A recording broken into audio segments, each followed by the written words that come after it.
What's up, everyone? Today, we're going to be doing another switch up. That's where we take something old and try to come up with something that's way different than what you're used to. In the last episode, we took Courage the Cowardly Dog and turned him into an R-rated live-action show. If you didn't see that, check it out after this. But today, we're going to be doing the exact opposite. We're going to be taking an R-rated franchise and turning it into a cartoon. And we're going to be doing that with Friday the 13th on Friday the 13th. Hopefully, I actually uploaded this video on Friday the 13th, or else my laziness just turned me into a liar. Skipping my intro is illegal. Making a cartoon out of a horror icon is surprisingly not as hard as you think. Cartoon violence is still very violent when you don't include all the blood. So there's really only one question that needs to be answered to get started, and that's, what makes Friday the 13th films so fun to watch?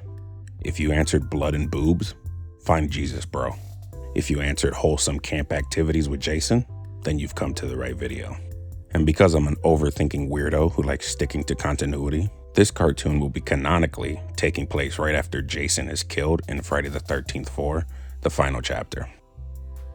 While Jason is dead and in a limbo state, he gets to live his dreams of being a camp counselor. Jason still can't talk, but he is a lot more expressive than he is in the films. And he's extremely excited about the arrival of his new campers. And one of those campers is Tommy Jarvis. During camp, sometimes you'll see Jason wearing overalls in reference to his outfit from part 2. And his main camp outfit is also a reference to the colors of his outfit from part 4.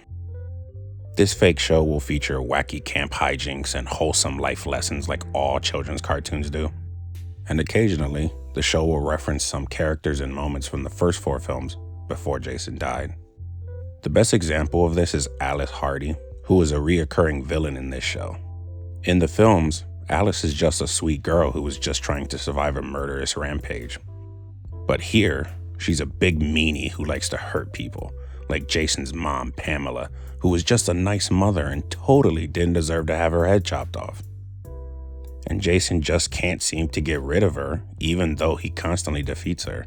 Kind of like Alice has become his version of a Jason Voorhees. Speaking of Pamela, she died, but obviously Jason can't quite accept that yet, so she is also alive. Were you killed? Sadly, yes, but I lived. And Jason can't wait to show her some of the fun that he's having with his campers.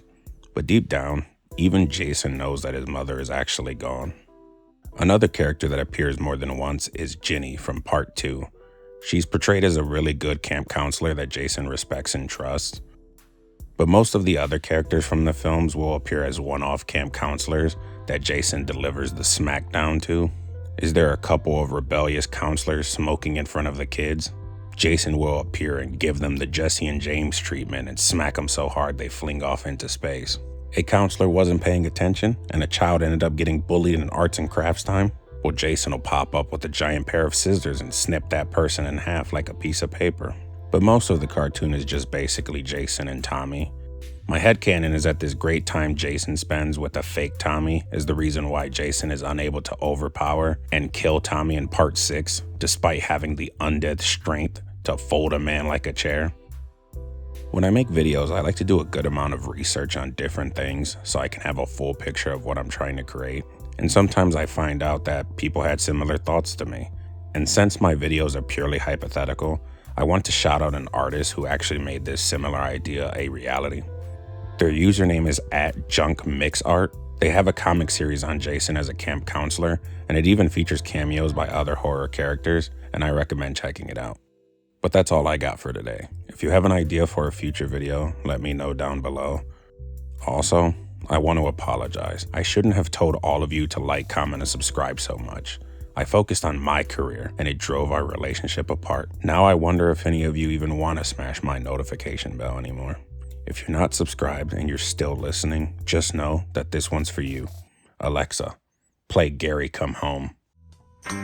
Gary, now I know I was wrong. I messed up and now you're gone.